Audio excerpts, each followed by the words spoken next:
Ochalaba Emikolo nEmbaga ku Bukedde TV1.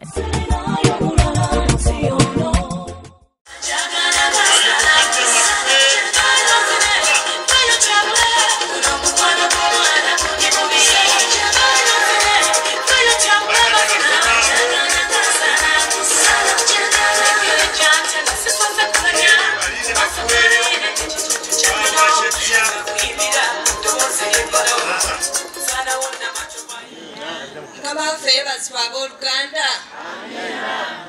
Banesi maina wetandikira kubanga taata atangambye babuzeeko kubuuza. Naye ng'ebigambo nnina bingi. Nembadde njagala ngezeeko mpite mu bufunze ng'era omusomesa omutendeke.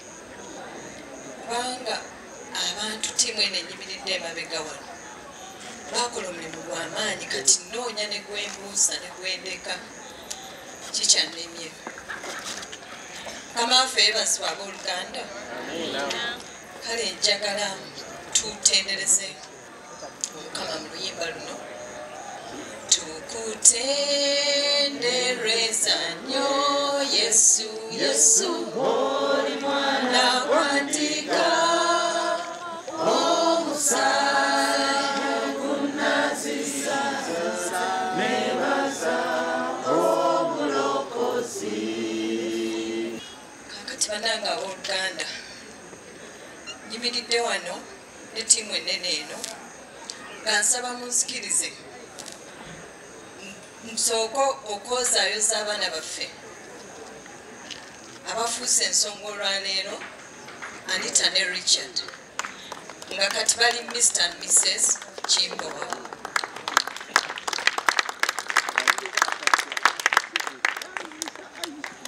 Njagala nnyo okwebaza abaana baffe Annita ne Richard olw'obumalirivu bwe mulaze mwajja eka ne mukyala ebiseera ebyo nayina obukosefu ku mubiri era nentya ne ŋŋamba abaana bano baagala okutandika emikolo nansobola ogibeerako naye kyamazima okukkiriza kwammwe kwasitula okwange era nebaza Katonda nti nsobola okuyimira wano kati nenjogera olw'ekisa ekya Katonda. Mukama yeebazibwe.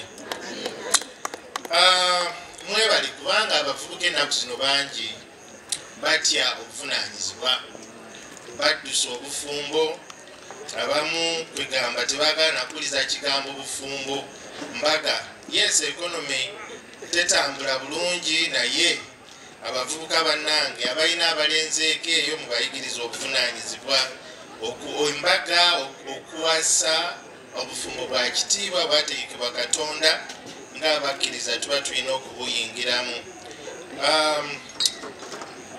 Mwebale nnyo okulabika obulungi munyumye nnyo baana baffe muweeseza Katonda ekitiibwa era naffe bazadde bammwe mutweseza ekitiibwa. Njagala nnyo okwebaza bazadde ba Richard olw'okulera Richard obulungi, muvubuka mukakamu muwombeefu atya Katonda era nzikiriza nti nga Bayibuli bwegamba nti gokakana Katonda akuyimusa, Mukama ajja kuyimusa olw'obwetoowaze bwo. Through many dangers, toils, and snares, I have already come. His grace that brought me safe thus far, and grace will lead me home.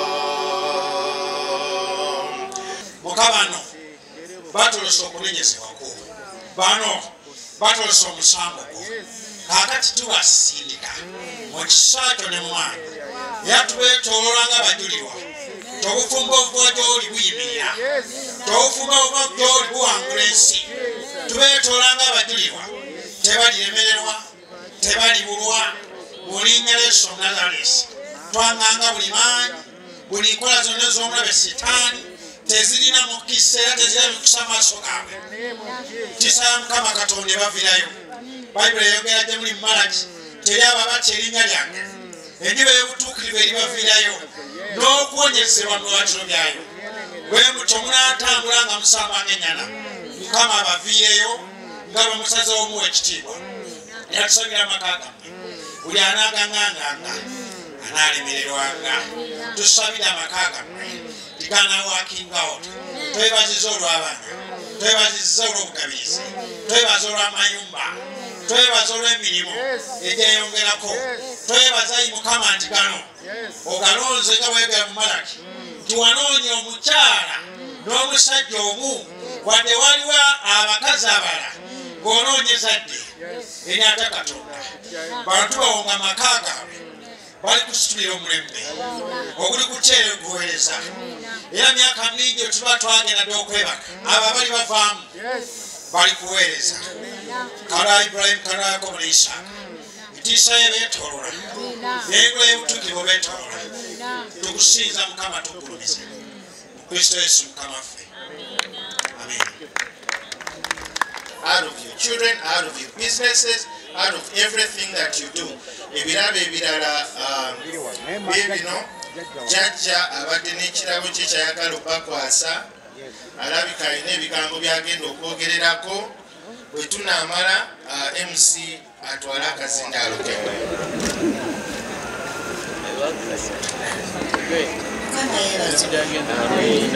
Mukama mulungi ekiseera kyonna kyewuunyera kyamagero kubanga nze nasensi kupaddala era batudde wano ndikuula abaana newuunyiza ntidde ne ku kyokulya kyengobera ddala olwaleero kiriddeko wano mu abaana bano Mukama mulungi tumutenderezanga buli katikitiki buli wetulinnya baana bange mudduke ebikyamu mutunulire eri Mukama affe we tuwasa abawala abantu teryagenda teryanoba abengombe tutunobya bakyala mama kakatali bonna tatukwadiwana teryagenda tumanyi bulungi okukwata abakyala n'oyo tujja mukwata bulungi abala bakatambi eri tajamwetegekedde dda akatunda yalimye ebitafeeri yalimye buli kimu kiri bulungi okulabira ddala nti omukyala taliko kakujula konna akano kabaddeko mu vidiyo era tukakasa abazadde nakati nkiddamu nti muwala wammwe tetumututte naye asigadde muwala wammwe naye ffe kyetukoze kubanga tugaziyiza famire yaffe nga tugigaseeko eyammwe ate namwe nga mugaziyiza eyammwe mutugaseeko eyaffe. Abagole omwami n'omukyala Richard badde manyidde ekiro ekyomu naye kati omwami n'omukyala Richard waliwo jjajja wammwe agenze nga mukosefu Isaac Kakobe weboyogerere abalekedde ekirabo kino abasabira abaagala ffenna era abali wano tulina bye tukuŋŋaanyiza bibino katubiweeyo buli kinoomu tubagaliza amaka amalungi entande eyo tugibasibirira mutandikire omwo nga muzimba amaka era tujja kwongera okubeera nammwe buli nsonga yonna Mukama abakulembere buli kimu era abawe omukisa. I never knew you were the someone waiting for me, 'cause we were just kids when we fell in love, not knowing what it was. I will not give you up this time, darling, just kiss me slow. Your heart is all I own, and in your eyes you're holding mine. Kekadde kaffe bwekutyo bwe katukoze nyongera okubeebaza saako n'okubeera bannange simanyi ekyo nyinza kukola oluusi mba saagala kukamira mu kamera naye I feel like kneeling down for you guys. Mwebale kutuwagira, mwebale kutwagala, mwebale kusupporting emikolo n'embaga era nga kaakati ndowooza mufunyemu abalina kye mwagala okukoppa abalina kye mwagala okwongerezaako nammwe musobola okubeera nga mukubaakuba obufaanani abagole baffe ab'olunaku olwaleero abalidde mu bannaabwe akendo mulangira Suuna saako ne Beatrice wo tubaagaliza bulungi bwereere. ate era nga naawe Richard saako ne Annita the beautiful one tubayozaayoza okubeera nga mufunye ekkula ly'obufumbo obutukuvu. Sigenda kubeera nga nsukakawo naye akalowoozo k'olunaku nyongera okujjukiza nti ekigonza ery'envu omukyala ali eyo ekigonza ery'envu eryo lyogaya ekigonza ery'envu kyekisinga okukola ki okuliwoomya okugondera omwami. Ebiseera ebisinga nti si buli asinga okwogera yaba asinze oba si buli asinga okuwoza yasinga. Weefula omusiru ojja kubeera nga wamma obufumbo obusobolera ddala.